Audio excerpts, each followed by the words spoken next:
Hi everybody, it's Tracy. I'm back from Cleverly Inspired with another video cast. Wanted to show you some video footage and also some pictures that we kind of pieced together when we did our Iron Spindles. We loved how they came out. They are from a company called Carolina Stairs, and I have all the information on this video where you can get a hold of them. If you have any questions, as always, please see me on Facebook or Twitter, or on the blog at www.cleverlyinspired.com. And I hope you enjoy. Thanks. Alright guys, so here is the before of our staircase. We are about to embark on putting our own old iron spindles in place. So our first step is going to be to take a sawzall and take out some spindles, and we'll be documenting it as we go, obviously, but I just wanted to show you a before picture. So wish us luck. One of your first steps on this project is going to be to place your masking tape on the top handrail, and we're going to take a pen and mark the centers of where our spindles are currently.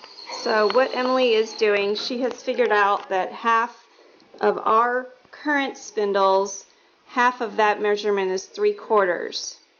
And what she's doing is marking on the masking tape so that we know when we put the new spindles in where the center needs to be. So you're going to want to masking tape the bottom tread where you're going to start your spindle placement.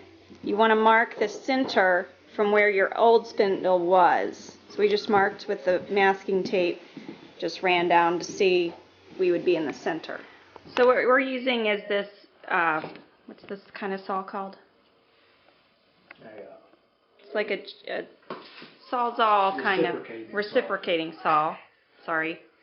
And it is the easiest thing to take out these spindles with. You want to make sure you wear your glasses. Okay.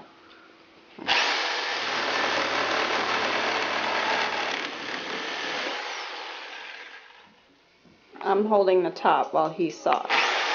We had, after we took our spindles off, we found screws were holding these spindles up, and basically brad nails were holding the top up.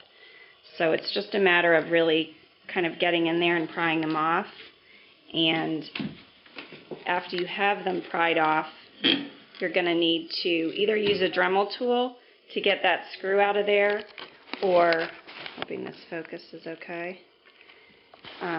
Or you can go ahead and use a hammer and just beat it down so it pries off.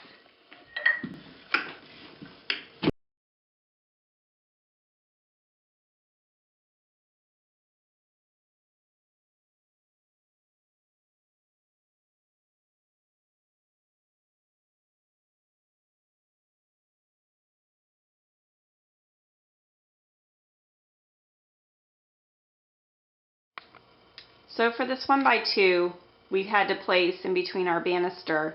We basically cut it the length of our banister, angled it at the top and the bottom, and we put ours in with a brad nailer and did some long brad nails, and I'm going to show you that in a minute. And this will just be stained to match the banister. It does make it a lot more secure. Again, if you have a solid wood banister, you wouldn't have to do that. I think it would be fine. But we had a piece running through the center that was just making it a little...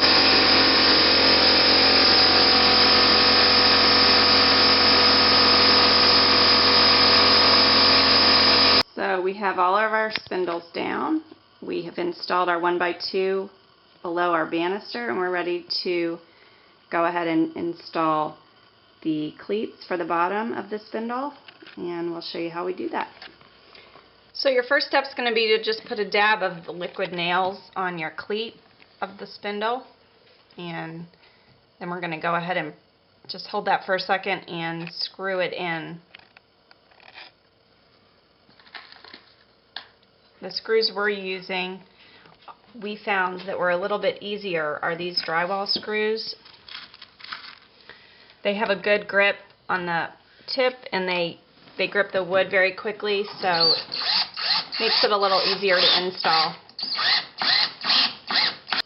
So there is a screw in the cleat of the spindle that has a Carter key that attaches to it. You take that screw halfway out to put a washer on it. And you put a washer on the end,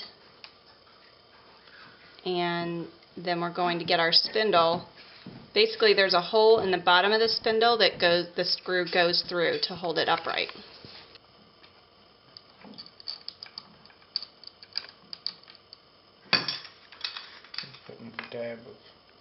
We're using a dab of this Loctite that the manufacturer recommends. It basically will glue that screw so it stays tight. See, there's a hole in the bottom of the spindle. You're going to basically put the screw through the washer, then through the spindle, and it'll come out the other end. It won't stick out, it'll just tighten in the threads of the other end of the cleat. One thing we found to be a little bothersome is there are two sets of Carter keys. One is a smaller Carter key, the one Phil's using, and then this is the bigger one. Oh, this is the bigger one. So you're going to want to make sure you have those on hand and not lose them. The smaller Carter key we use to adjust this to the length of our spindle.